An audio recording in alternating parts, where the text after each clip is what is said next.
యేసయ్య నామంలో డైలీ మన అనే వాక్య ధ్యానంలో మనం ఆహ్వానిస్తున్నాం. ఈరోజు కూడా దేవుడి వాక్యాన్ని మనము చదువుకుని ధ్యానించుకుందాం. యేసయ్య 66:9 నుంచి చదువుకుందాం. నేను ప్రసవ వేదన కలుగచేసి కనిపింపక మానేదనా అని యెహోవా అడుగుచున్నాడు.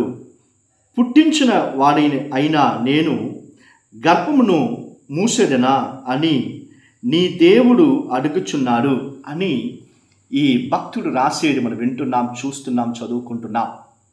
క్రీస్తునందు ప్రియులారా, మన జీవితాల్లో కొన్ని నొప్పులు, బాధలు వస్తాయి. ఆ నొప్పుల్ని, బాధల్ని దేవుడు ఆరాధనగా మారుస్తాడంట. ఆ నొప్పులు, బాధలు మధ్యలో మనం నడిచేటప్పుడు దేవుడు దాన్ని మన జీవితంలో సాక్ష్యంగా మార్చే దేవుడు. చూడండి, ఇశ్రాయేల్ జనాలు ఎన్నో సంవత్సరాలుగా, రోజులుగా వాళ్ళు ఐగుప్తులో బానిసలుగా కష్టపడారట. వాళ్ళు అక్కడ బానిసలుగా ఉండి చాలా బాధతో, నొప్పులతో వాళ్ళు ఏడిసే ఆ ఏడుపు అనేది దేవుడి సన్నిధిలో అది పోయి చేరిందంట. దేవుడు ఐగుప్తు నుంచి ఇశ్రాయేల్ జనాల్ని మోసే మూలంగా బయటికి తీసుకొస్తున్నారు. యెహెజ్కేలు రాజు అతను చనిపోతున్నాడని చెప్పే దేవుడు యెషయా ప్రవక్త మూలంగా చెప్పేటప్పుడు అతను గోడ వైపు తిరిగి ఏడిసి ప్రార్థన చేశాడంట. దేవుడు అతనికి 15 సంవత్సరాలని ఆయన ఎక్స్ట్రా ఇచ్చాడంట. చూడండి, మన దేవుడు మన నొప్పుల్ని, బాధల్ని చూసి చూడలేకపోయే దేవుడు కాదండి. ఆ నొప్పుల్ని, బాధల్ని మార్చి నిన్ను ఆరాధన లోపల నడిపించే దేవుడు, నిన్ను సంతోషపెట్టించే దేవుడు. నీ నొప్పుల్ని, బాధలను కూడా దేవుడు ఆశీర్వాదకరంగా మార్చే దేవుడు. క్రీస్తునందు ప్రియులారా, ఆయనే మనకు ప్రసవ నొప్పుల్ని తీసుకుని వచ్చే దేవుడు. పిల్లలు పుట్టకుండా దేవుడు మూసేస్తాడా అని దేవుడు వాక్యంలో చదువుతున్నా. గాడ్ క్యాన్ డూ ఎవ్రీథింగ్ అండి. Nothing is impossible to our Lord. యేసయ్యకి అసాధ్యమైంది ఏమీ లేదు. ఆయన అన్నీ చేయగలరు. ఎన్నోసార్లు మన జీవితంలో నొప్పులు, బాధలు, it may be a physical pain, a emotional pain, whatever it may be, but God is promising unto you, He is going to change your pain into the praising. హల్లెలూయా. నీ నొప్పుల్ని, బాధల్ని దేవుడు ఆరాధనగా మార్చబోతున్నాడు, సాక్ష్యంగా మార్చబోతున్నాడు. ఈరోజు నువ్వు ఏ నొప్పుల్ని, బాధలను అనుభవిస్తున్నావో, ఇదిగో అది రేపు అది నీ యేసయ్య నామానికి మహిమ తెచ్చే సాక్ష్యంగా దేవుడు మార్చబోతున్నాడు. If there is no pain, there is no gain అంట. నొప్పి లేకుండా మనం డిసిప్లిన్గా మారలేం. మనకు వచ్చే ఒక్కొక్క నొప్పుల్లో, బాధలో దేవుడు మనకు నేర్పించే కార్యాలు ఏం తెలుసా? డిసిప్లిన్ దేవుడు మనం నేర్పించి మనం ముందుకు సాగి దేవుడు మనం నడిపిస్తున్నారు. రెండోది, మనకు దేవుడు అనుమతించే నొప్పుళ్ళు, బాధల మధ్యలో దేవుడు తన నామాన్ని మహిమపరిచి నిన్ను, నన్ను సాక్ష్యంగా దేవుడు లేపి నిలబెట్టే దేవుడు అండి. యేసయ్య కల్వరి సిలువలో నీ కోసం, నా కోసం ఆయన నొప్పుల్ని, బాధల్ని, ఎన్నో కార్యాలను ఆయన అనుభవించాడంట. అవమానాన్ని అనుభవించాడు.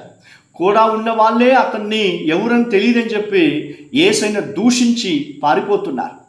నువ్వు దేవుడైతే దిగిరా అని చెప్పి యేసయ్యను అవమానిస్తున్నారు. ఆ నొప్పులు, బాధలన్నీ ఆయన తట్టుకున్నాడు కాబట్టి ఆయన రక్షకుడుగా మిగిలిపోయాడండి. ఆయన నామాన్ని తండ్రి గొప్పపరిచారని చెప్పి ఫిలిప్పీయులు 2వ అధ్యాయంలో చదువుతున్నాం. Your pain is going to promote you to next level.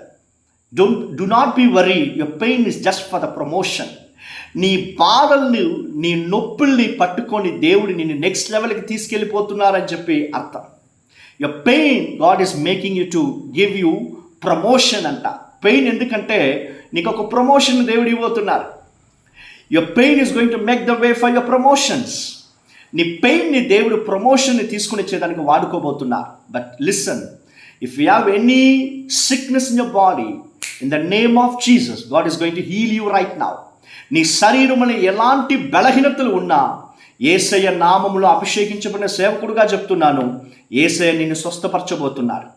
అలాగ విశ్వాసంతో ఈ ప్రార్థనను నువ్వు చేసేటప్పుడు ఖచ్చితంగా God is going to heal you mightily. ఆయన శక్తితో నేను దేవుడు ఆయన స్వస్థపరిచేతను చూడబోతున్నా. ఈ లాస్ట్ ప్రేయర్లు మనం చేసేటప్పుడు నాతో కలిసి ప్రార్థన చేయండి. ఆయన్ని శరీరాన్ని ముట్టి నేను ఆయన స్వస్థపరుస్తాడు. హల్లెలూయా.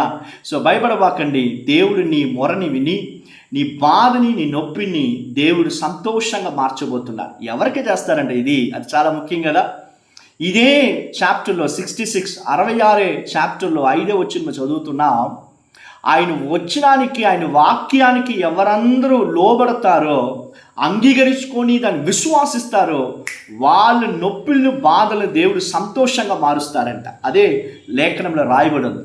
క్రీస్తునందు ప్రియులారా, మీరు ఎవరైనా కూడా సరే మనుషులకు భయపడేది ఆపి దేవుడు వాక్యానికి భయపడి మీ నడుచుకునేటప్పుడు ఖచ్చితంగా నీ బాధని దేవుడు సంతోషంగా మారుస్తారు.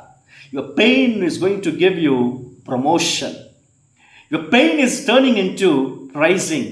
నీ నొప్పులు, బాధల్ని దేవుడు సంతోషంగా స్తుతి చెల్లించేలాగా దేవుడు మార్చి నిన్ను ఆయన హస్తంతో ఆశీర్వదించబోతున్నారు. Hallelujah. Fear not, God is with you. Hallelujah. Shall we pray? ప్రార్థన చేసుకుందామా? యేసయ్య వాక్యాన్ని ఎవరందరూ విశ్వాసంతో వింటున్నారో bless them O Lord right now. మీ వాక్యానికి, మీ మాటకి మేము లోబడి భయభక్తులుగా మేము జీవించేదానికి కృప చూపించండి యేసయ్యా. ఎవరందరూ శరీరంలో బాధతో, బలహీనతతో ఉన్నారో touch them right now in the name of Jesus. Heal them in the name of Jesus. యేసయ్యా, మీ రక్తముతో, కల్వరి సిలువలో మీ పిల్లల కోసం మీ కాల్చిన రక్తముతో స్వస్థపరచండి అయ్యా. మీ గాయములతో స్వస్థపరచండి. ఎలాంటి సిక్నెస్గా ఉన్నా కూడా heal them in the name of Jesus of Nazareth right now. యేసయ్యా, మీ నామంలో, యేసయ్య నామంలో స్వస్థపరచండి అయ్యా. బలహీనతలు తీసుకుని వచ్చే అన్ని దురాత్మ క్రియల్ని మీ నామంలో లయపరుస్తున్నా, తరమగొడుతున్నాం యేసయ్య నామంలో. మీ పిల్లలకి ఎమోషనల్ పెయిన్, ఫిజికల్ పెయిన్ నుంచి విడుదల కలిగించండి. పరిపూర్ణ సుఖం, ఆరోగ్యాన్ని కలిగించండి అయ్యా. మీ పిల్లల్ని ఆశీర్వదించి ఈ నొప్పులు, బాధలన్నిటిని మార్చి ఆశీర్వాదకరంగా మార్చండి. యేసయ్య నామములో ప్రార్థించి అడుగుతున్నాం తండ్రి. Amen. God bless you. God bless you all.